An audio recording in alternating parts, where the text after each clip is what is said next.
UP, Uttarakhand, Punjab, Goa तथा मणिपुर में होंगे चुनाव। सभी चुनाव 7 चरणों में होंगे संपन्न। 15 जनवरी तक नुक्कड़ सभाओं पर भी रोक। यूपी समेत 5 राज्यों में आचार संहिता लागू।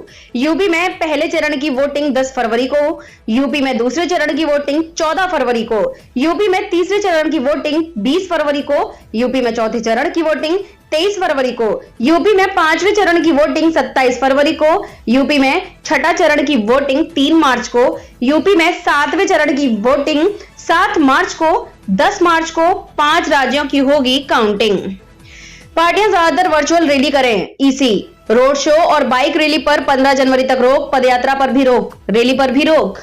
कोरोना काल में चुनाव कराना बड़ी चुनौती। सीईसी कोविड को देखते हुए नए प्रोटोकॉल में होंगे अगले विधानसभा चुनाव।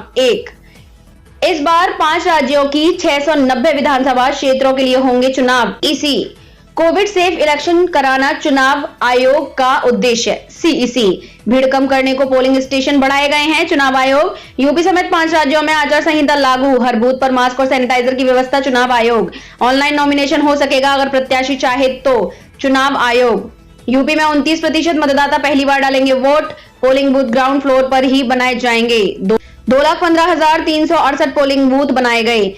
1,620 पोलिंग स्टेशन पर सिर्फ महिला कर्मचारियों की लगेगी ड्यूटी। सभी पोलिंग बूथ पर व्हीलचेयर की होगी व्यवस्था। फूलन स्टेशन में 16% का इजाफा। उम्मीदवारों के लिए आपराधिक जानकारी देना जरूरी। 80 वर्ष से ज्यादा तथा दिव्यांग और कोरोना प्रभावित के लिए पोस्टल बैलेट। कोरोना के बीच चुनाव कराना चुनौतीपूर्ण परंतु हमारा कर्तव्य भी है। चुनाव की तैयारियों की समीक्षा की जा चुकी है। 5 राज्यों में 690 सीटों पर होगा विधानसभा चुनाव।